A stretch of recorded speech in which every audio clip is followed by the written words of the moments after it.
Cassettes.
की तैयारी तो कर ली, मगर माता सीता के बिना यज्ञ कैसे पूरा होता है। यज्ञ करने के वास्ते होने लगी तैयारी, बिन सीता के यज्ञ न होवे, मुनिवर ने बात उचारी। सोने की सीता बनी आसन दय श्री राम, विधि विधान से यज्ञ का शुरू किया है काम।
बताओ, श्याम करण का घोड़ा भगवान ने भेज दिया।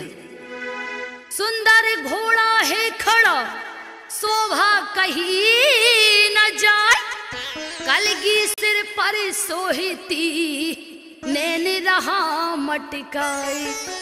श्याम करल था अस्वे वो चमके जिसका रंग, चढ़ विमान पर शत्रुघ्न चला घोड़े के संग।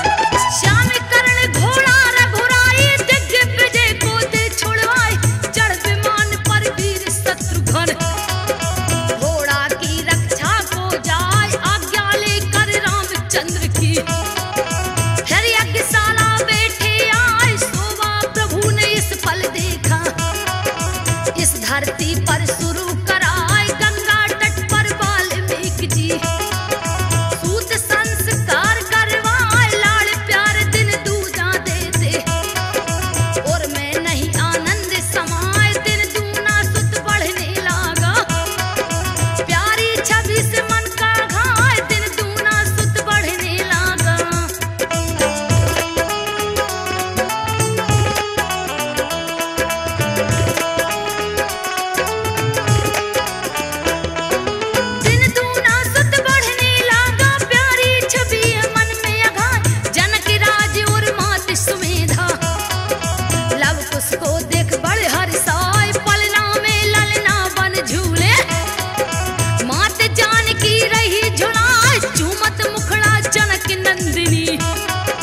हृदय फूली नहीं समाए सखियां काम धाम में लग गई, कछु कमी होने ना पाए एक दिन लव को पलना में सीता, वाल्मीकि ढिग आई सुराय जनक सुमेधा घूमन गए थे, उनको ज्ञात जरा भी ना मां से अश्विनी की बेला थी। आय हाय देखो तो सीता मैया आज कैसे लव कुश को झुला रही और कैसे खिला रही हैं। घोड़े को जो भी रोकेगा उसे युद्ध अवश्य करना होगा, जो शर्त लिखी है पत्रिका में दे ध्यान उसे पढ़ना होगा। आगे आगे शत्रुघ्न रथ पर चले सवार, पीछे पीछे रथ के सेना चलती कर रही जय जयकार।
जिसका कोई ठिकाना ना है, मैं मानुष तन पाकर देखो, बालक छोड़ के चली नहाए, हे धिक्कार मेरे जीवन को। आश्रम लौट जानकी माँ, उसी समय मुनि वाल्मीकि जी लघु शंका करने को जाए, उसी समय मुनि वाल्मीकि जी। देखो सीता अपने मन में क्या सोचती है, कि बताओ एक पशु होकर के अपने बच्चों से इतना प्यार करती है जे, और मैं एक मनुष्य होकर के अपने बच्चों को अकेला छोड़ आई। एक दिन माता जानकी करन चली स्नान, वाल्मीकि ढिग सुला के सुत को अपन लगी मुस्काने। वाल्मीकि ने उस समय दिया न थोड़ा ध्यान, उठा कर बेटा चल दी सीता, होनी है बलवान।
सीता मैया अपने कुश को लेके चली गईं, मगर वाल्मीकि जी घबरा गए और मुनि वाल्मीकि जी अपने तपोबल से एक बालक बना दिया और पल्ले में लिटा दिया और सीता को देखते ही चौंक गए। लघु शंका से लौट कर मुनि वाल्मीकि जी आए हैं, पलना में ललना नहीं दिखा, मुनि बाबा जी घबराए हैं। उसके जैसा सुंदर बेटा मुनि ज्ञानी तुरंत बनाए हैं, यह भूल हुई कि ज्ञानी दृष्टि से देख मुनि ना पाए हैं।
देखो तो सीता जी ने हाथ पकड़ लिया वाल्मीकि जी का और कहती हैं कि इस बालक को वहीं रहने दो, जो मेरा दूजा पुत्र हो जाएगा।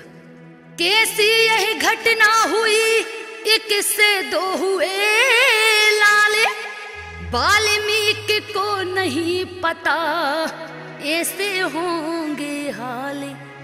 कैया लेकर आ रही बेटे को जनक दुलारी, मुनि बाबा को उस समय हुआ अचंभा भारी।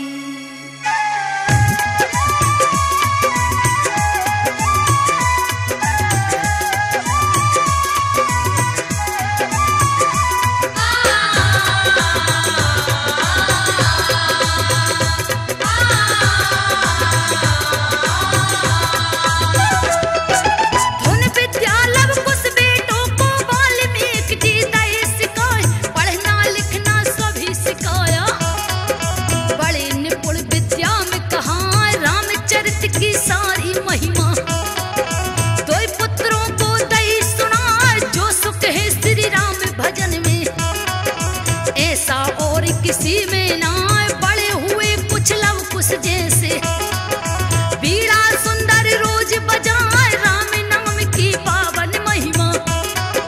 गा गा कर कोई वीर सुनाए जनक सुमेधा मुनि और सीता, सुनते ही मगन मुग्ध हो जाए आंसू छलक पड़े नैनों से।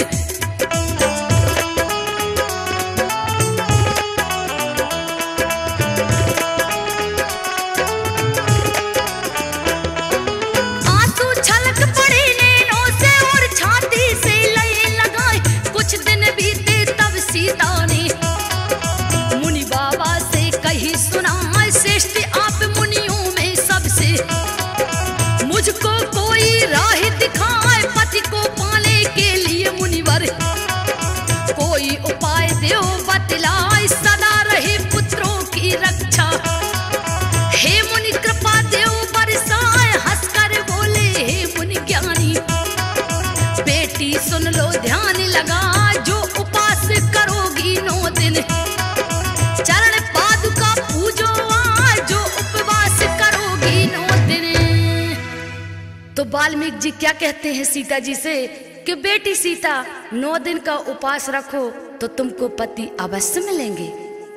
दोनों सिया के लाडले सीख लियो गुरु ज्ञान है, धनु विद्या में चतुर भये सूरवीर बलवान है। लव कुश की जोड़ी प्यारी है, माता के आज्ञाकारी है। एक पुत्र को राम जानते थे, दूजे की नहीं चिन्हारी है।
सीता जी क्या कहती हैं कि हे गुरुदेव, कमल के फूल कहाँ मिलेंगे, मेरा व्रत कैसे पूर्ण होगा?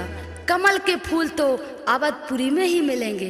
तो वाल्मीकि जी क्या कहते हैं कि बेटी सीता, चिंता मत करो, तुम्हारे सब कार्य पूर्ण होंगे।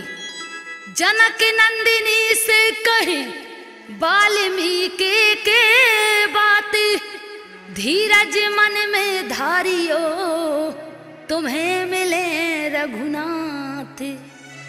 पति ही मंदिर इस मन का है, पति ही मंदिर इस मन का है, पति से बढ़े कोई न पूजा है। नारी के लिए पति सब कुछ है, पति जैसा देव न दूजा है।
सीता से क्या कहते हैं कि हे मैया, तुम चिंता मत करो, मैं तुम्हें फूल जरूर लाऊंगा।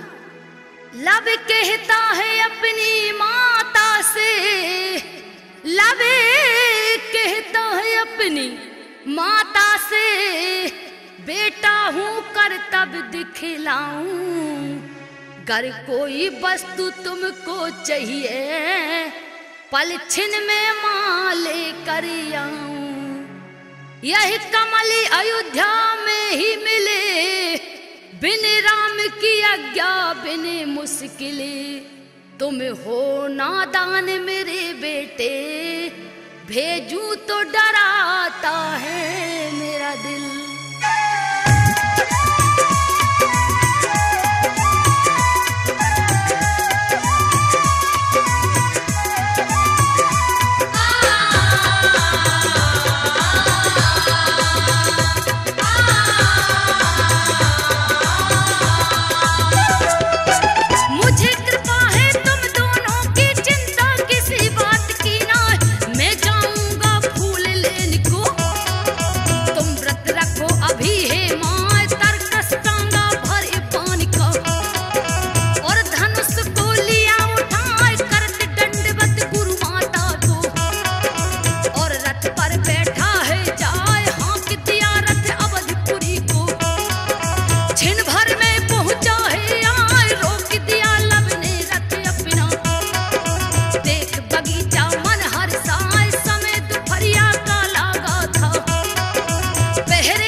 कहता है बालक से, अरे मूर्ख बालक, किसकी आज्ञा से बगिया में घुसा? बार बार माँ से कहे, लब हंस हंस के बेने। सुन के तोतली सी बोली, भर आए सिया के नैने। सावरी मूरत राम की रही नजर में झूली। लब कहता है लाऊंगा अवधपुरी से फूल। हे मैया, मैं अवधपुरी से जरूर फूल लाऊंगा।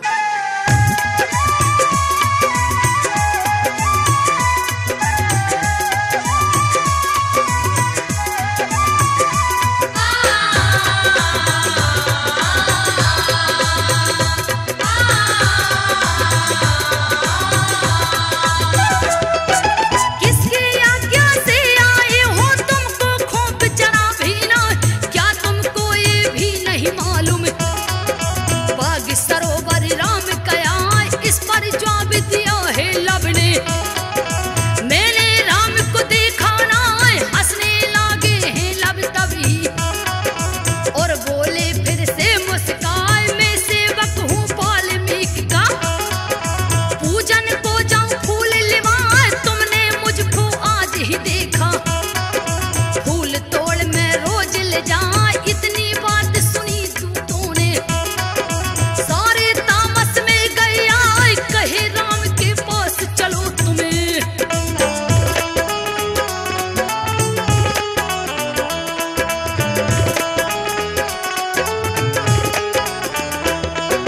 कहे राम के पास चलो तुम, पकड़न दौड़े हैं खिसियाए। रोक लिए है लब की रास्ता, लव फिर बोले है मुस्काए। सारी सेना को लब बोले, कह दो राम से अब तुम जाए। 5 वर्ष का बालक आया, पूजन हेतु फूल ले जाए। तामस में आ गए हैं सैनिक, लब से बोले हैं खिसियाए। छोटे मुंह बड़ी बातें करता, तुझको खौफ जरा भी ना आए। रथ पर बैठे थे लब अपने, अजब रूप जिनका दिख रहा है। रथ पर बैठे थे लब अपने।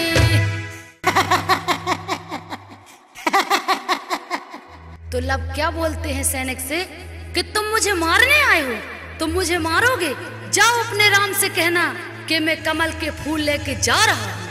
पहरा देते रोज को बाग में पहरेदार, पर लब को कुछ डर नहीं है, कितना होशियारे।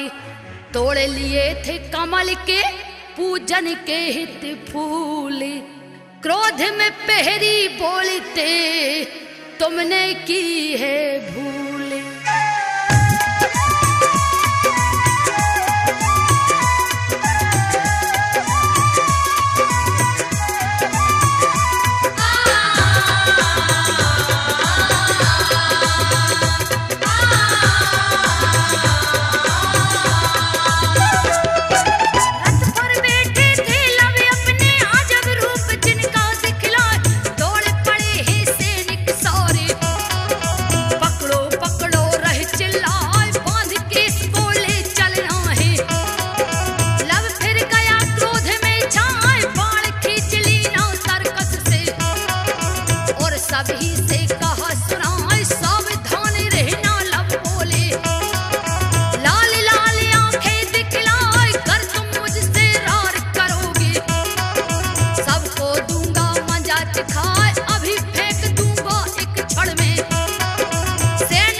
राम दरबार में जाते हैं और राम प्रभु से क्या कहते हैं कि हे प्रभु, वो बालक तो कहता है कि मैं कल फिर आऊंगा फूल तोड़ने। लब को जब सैनिक घेर लिए, लब को जब सैनिक घेर लिए, तब बालक लब गुस्सायो है। तरकस से बाणे निकाली तभी रक्षों पे बाण चलायो है। बालक लब जा कहीं अजब करी करतूत, फूल तोड़ कर ले गया एक छोटा सा पूत।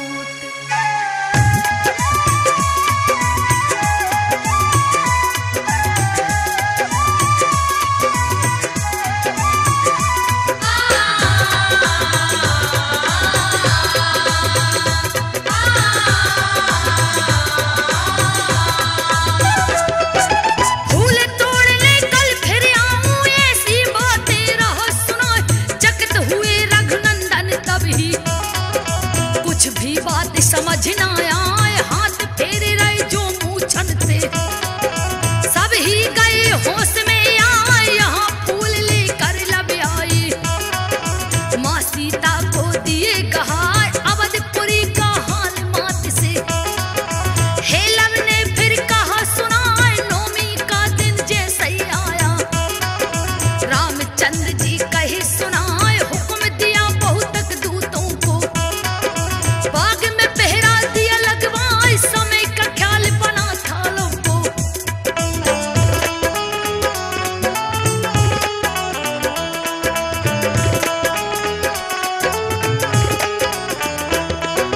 समय का ख्याल बना था लब को, रथ पर पहुंचे बाग में आए, तामस में सब रक्षक आ गए। गुस्सा भरा बदन में छाए, बोले उठे लब क्रोध में तभी। लाल लाल आंखें दिखलाए, क्या तुम मुझसे लड़ने आए? कह दो अब ही राम से जाए, विजय तुम्हारी खत्म हो गई। जब सीता बन गई पठाई, कठिन वचन ले लब ने बोले। बार बार यही रहे जताए, उचित नहीं मुझे राम से लड़ना। कह देना तुम सभी सुनाए, उचित नहीं मुझे राम से लड़ना। तो लब सैनिकों से कहते हैं कि तुम जाओ और अपने राम से कहना कि जिस दिन सीता को वनवास कर दिया था उसी दिन विजय तुम्हारी खत्म हो गई थी। मुनि वाल्मीकि सब जानते थे, फिर भी बने अनजाने। मन ही मन में सोचते कृपा करें भगवान। वाल्मीकि कहने लगे दूत लौट करे जाए, लेकर अपने शिष्यों को हम पीछे फिर भी आए।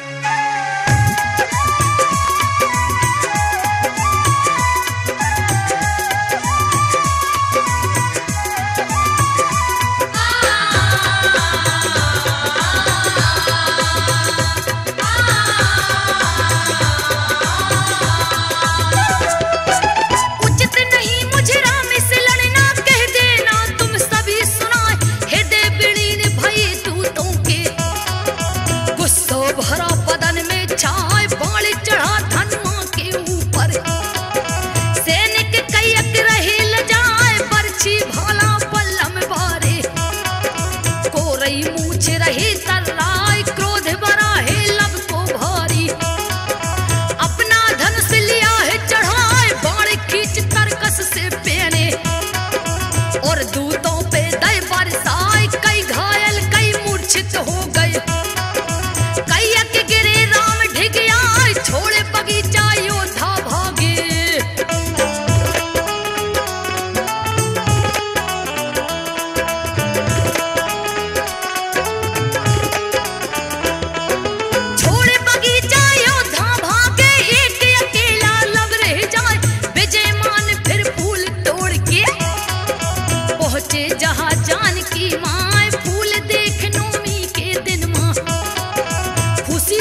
आपकी शोभा कहीं न जाए, इधर होश में आ रखवारे। कूलहते आए राम चिल्लाए, हाल सुनाया रघुनंदन को। जो कछु बीती रहे बताए, 5 वर्ष का मुनि का सेवक। उसने दुर्गति दई बनाए, 5 वर्ष का मुनि का सेवक। तो राम के सेवक राम दरबार में गए चिल्लाते हुए, हे प्रभु बचाओ, वो 5 वर्ष का बालक हम लोगों की जे दुर्गति कर दी। कहते हैं मुनि सीता जी से, हम पास राम के जाते हैं। चिंता ना करना तुम बेटी, सब काज अभी सुलझाते हैं। लव कुश को तब मुनि बाबा ने यही अपनी सीख सिखाई है। कुछ लोभ अगर वो दे तुमको, लेना नहीं दो भाई।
वाल्मीकि जी कहते हैं सैनिकों से कि तुम लोग जाओ वापस, मैं लव और कुश को लेकर जरूर आऊंगा।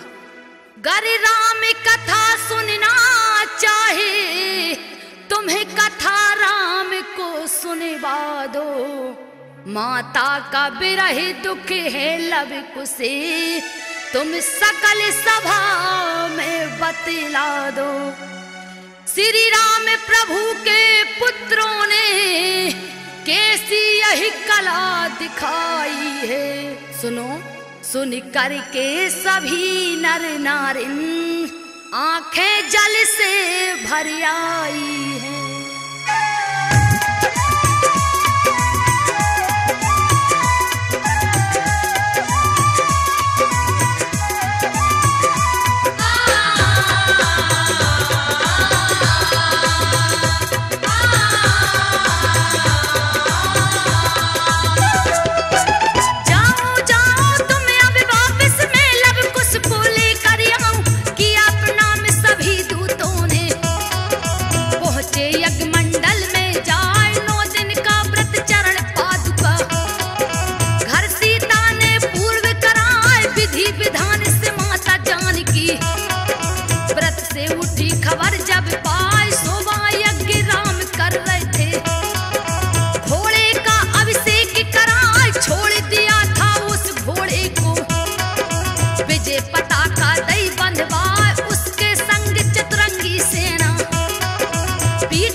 सहित लई सेना रैया अवधपुरी की ओर चला है।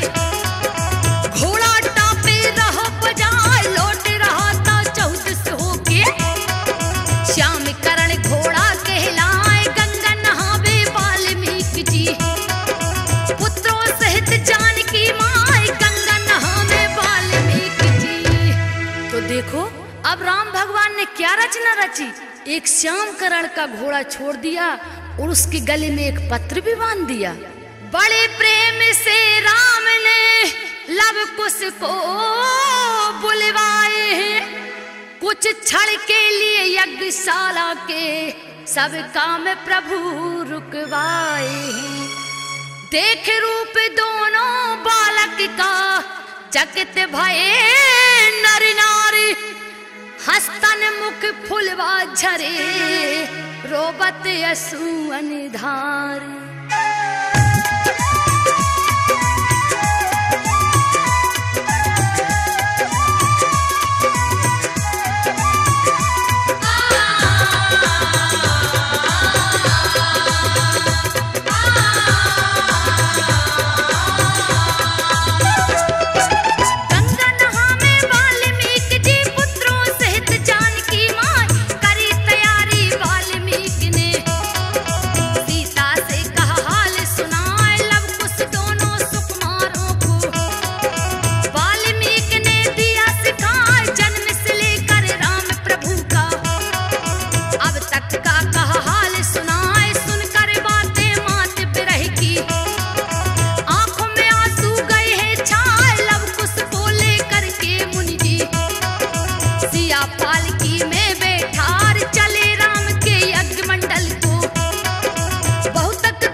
लव और कुश के रजवाड़ी कपड़े उतार दिए और भगवा वस्त्र पहना दिए और राम के पास भेज दिया। नन्हे नन्हे हाथ हैं नन्हा इनके पावे। लव कुश का सुंदर सा तमाशा देखे सारा गांव। मालूम नहीं है किसी को ये है किसके लाल। लव का आया उस समय राम प्रभु का ख्याल।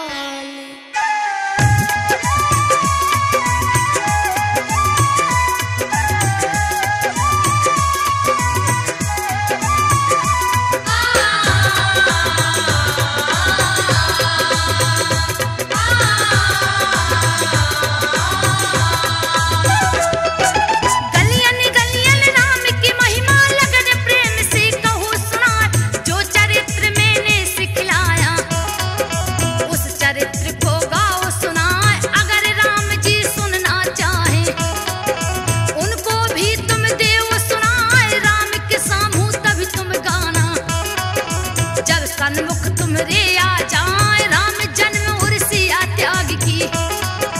कहो हकीकत डर है ना कुछ भी दे इनाम राम जी। पुत्रो हरगिज लेना ना छुपा दई सीता को कुटी में। मुनि जी बैठे ध्यान लगाए लव कुश गा रहे राम कहानी।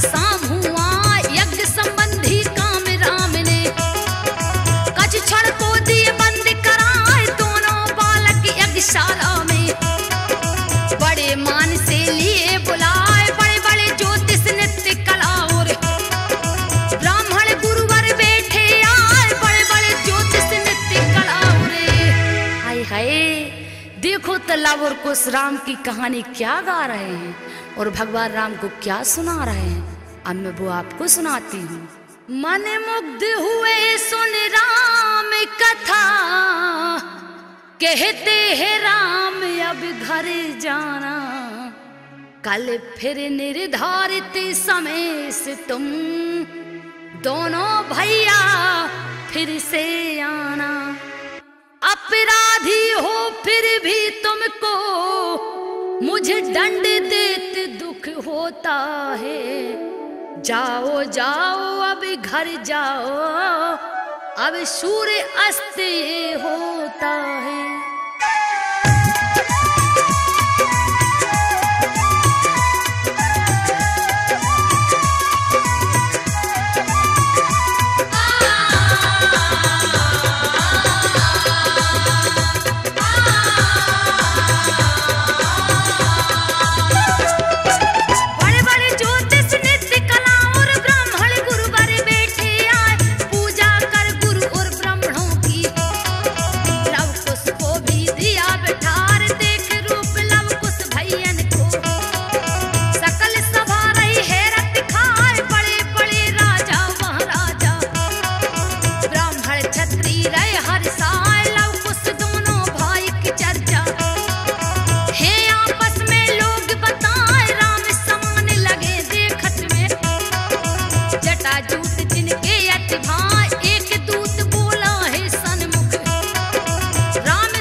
राम भगवान से कहा, हे प्रभु यही तो है वो बालक लव जो अपने यहाँ बाग में उत्पात मचा रहा था।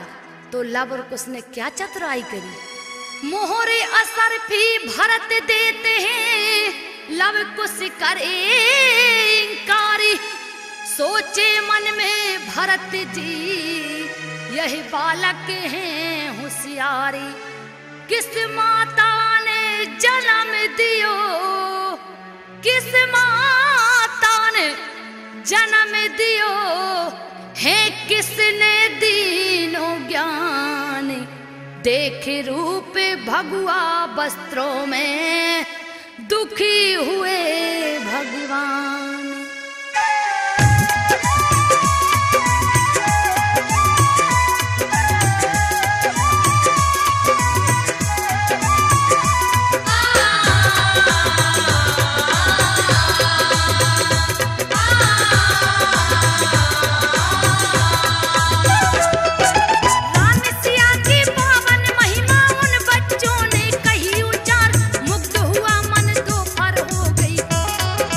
कहा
कि हे बाल को ये मोहर असरफी लेते जाओ। तो लव और कुश क्या कहते हैं कि नहीं, हम लोगों को कुछ नहीं चाहिए। बालक बालक खेलते लव कुश जिनके साथ में, उसी समय वही अस्ब पहुंच गया, पकड़ा लव ने हाथ में। पकड़ के घोड़ा बांध लिया है, आए शत्रुघ्न पास, पत्र में जो पढ़ लिया है लव ने, युद्ध करने की आस।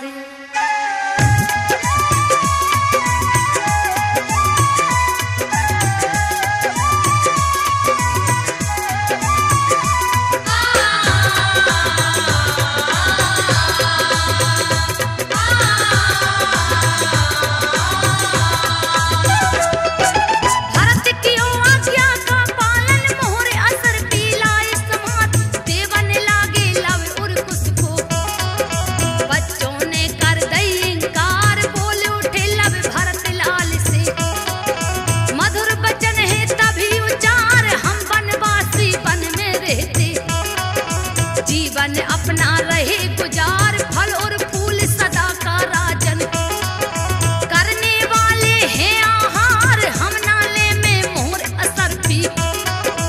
इसमें खतरा बढ़े अपार, आशीर्वाद हमें राजन जी, हरदम मिलता रहे तुम्हार, चल दिए पर्व कुटी दोई भैया।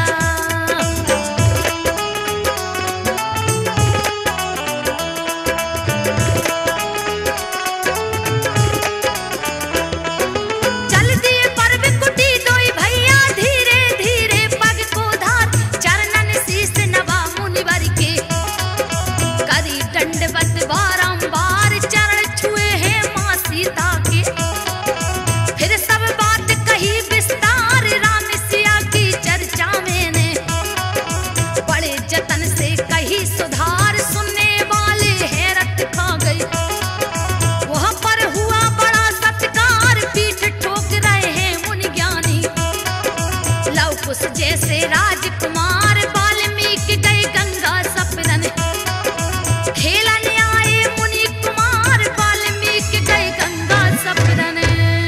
तो देखो लव और कुश गुरु वाल्मीकि जी से कहते हैं कि गुरुजी जो आपने कहा था वो मैंने वहां किया। और माता जी से भी बताते हैं, तो माता जी और गुरु वाल्मीकि जी लव और कुश के ऊपर हाथ ठोकते हैं और क्या कहते हैं कि बेटा लव और कुश तुमने बहुत अच्छा किया।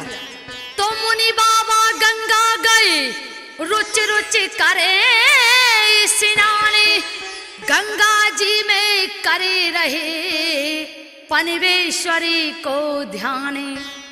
लौट के आए जब मुनि सुना सिया ने हाली, घोड़ा पूजन यज्ञ का तो पकड़ा मेरा लाल। तो सीता जी मुनिवर से कहती हैं कि हे मुनिदेव, जो घोड़ा प्रभु राम ने भेजा था उसको मेरे लव और कुश ने पकड़ लिया।